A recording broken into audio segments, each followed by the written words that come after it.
Alauna ng madaling araw mga ka-Wormville Philippines, mga ka-agri, mga ka-tebolats. This process, ito yung panghuling process kung saan nag-fill tayo ng substrate sa ibabaw. Ang process na ito ay crucial kasi dito mo makikita kung stable na yung bulate doon sa iyong container, and at the same time kung sila ay hindi na lumalabas o kaya yung mga sides ng mga container ay walang dugo ng mga bulate. Kasi minsan may mga dugo ng bulate sa side ng container na indication na dahan-dahan ang namamatay ang bulate. So after an hour, mararamdaman or maaamoy mo na may patay ka na palang bulate. So very crucial itong portion na ito kasi yung total weight noong ating container ay hindi siya mag-exceed doon sa regular na bigat noong worms plus yung kanyang kayang i-consume sa loob ng 2 feeding time. So meaning dapat nasa 20 kg lang yung total weight ng ating container. So meaning pag may 10 kilo ka, dapat 20 kilos or less yung iyong total weight ng container. Kaya kalimitan gumagamit tayo ng lesser dense na materials o lighter para during transit ay hindi apektado yung bulate sa compaction during travel kasi nagbabibrate nga. So yan mga ka-Wormville Philippines, crucial din yung moisture content nito and crucial din yung distance noong pagdadalhan. Crucial din kung ito ay araw o gabi. Kaya yan mga Wormville Philippines, importante ang feeling and choice ng materials na gagamitin mo sa delivery ng African Nightcrawler. So yan mga ka-Wormville Philippines, ito ay 500 kilong bulate. So yan, makita nyo yan. So yan mga ka-Wormville Philippines, ito yan. Ayan pa. So yan ay 500 kilong worms. So yan si Toots. So kami ay andirito at mamaya ito ay pipick up ng alas 3 ng umaga, no? So inaantay namin ang mga kasamahan namin na tutulong sa aming pagkakarga. So abangan natin mga ka-Wormville Philippines ang pagkakarga, and then tingnan nyo si Toots kung anong gagawin niya later after feeding.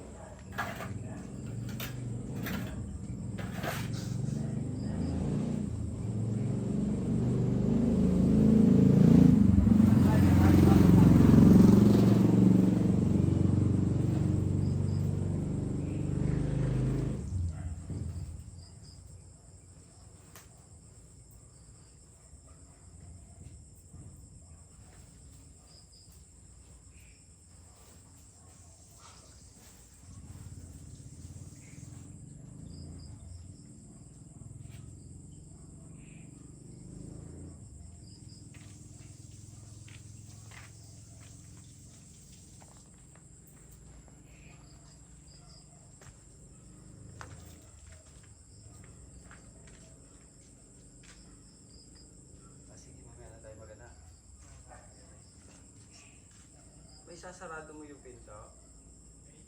Oo.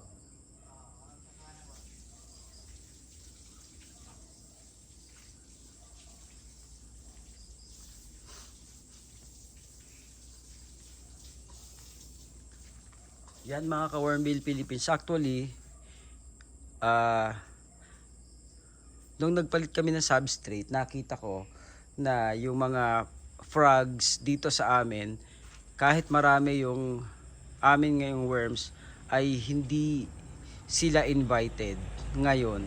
So sa mga ibang delivery namin and preparation, makita mo maaga pa lang ang mga frogs, no, ay lumalapit na at ang dami na nila. So sa ngayon, yung aming na-discover, wala sila ngayon dito. Actually kanina pang alas 6 ng hapon, wala na yung mga palaka na lumalapit dito.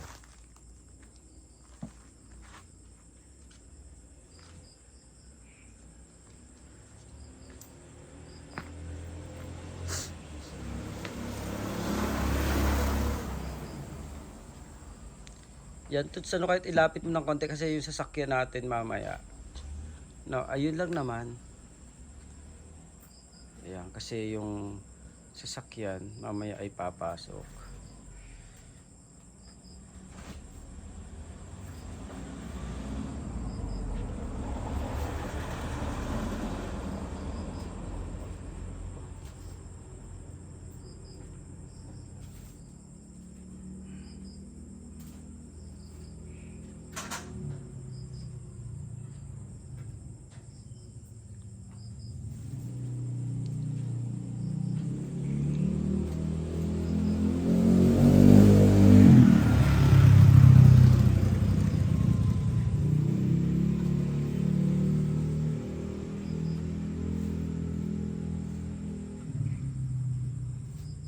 So yan mga ka-Wormbill Philippines, actually mayroon kaming napili na dalawa na bibigyan ng African Nightcrawler tomorrow. So ito ay vermicomposting package. Libre po namin to, no? At we hope po na sa mga susunod po naming delivery, kayo po ay aming mapili. Kasi tuwing nagdi-deliver po kami ay pumipili kami ng isa hanggang 2 member ng Wormbill Philippines para sila po ay tulungan sa kanilang production ng African Nightcrawler para i-boost po yung kanilang production. Usually yan po ay isang crates ng bulate, no, na ayuda po namin sa kanila. So kung kayo po ay member na Wormbill Philippines at wala pa kayong worms, ay malamang-lamang magkameron kayo pag kami po ay napili namin kayo. Yan po mga ka-Wormbill Philippines. At syempre importante yung tinatawag nating 5S. Yan, at para hindi masyado makalat ay ating konting lilinisan tong ating area. Yan. Para yan doon sa mga namatay na bulate na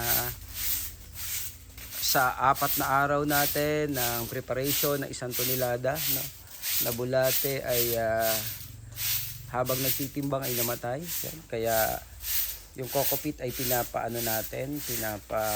nagtatapon tayo ng konti sa lupa para yung amoy ay wag nang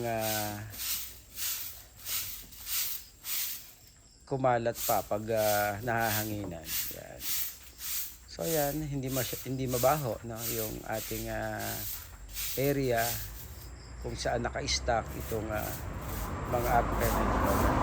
Actually mga ka-Wormbill Philippines, itong side na to, pag kami ay nagpe-prepare ng mga 3 tonelada, so malinis din yung area na yan.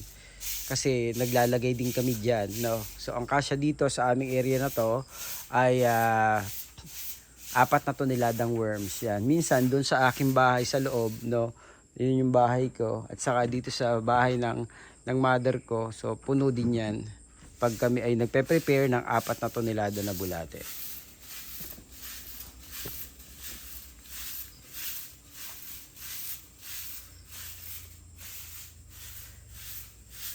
So yan, so habang tayo naghihintay ng ating sasakyan na pipick up dito ay hayaan niyo po muna na kami ay magpahinga ng konti mga ka-Warmade Philippines, at we hope na meron po kayo may natutunan kayo kahit maliit sa aming munting video na ito. Magandang umaga po sa inyong lahat. God bless us all.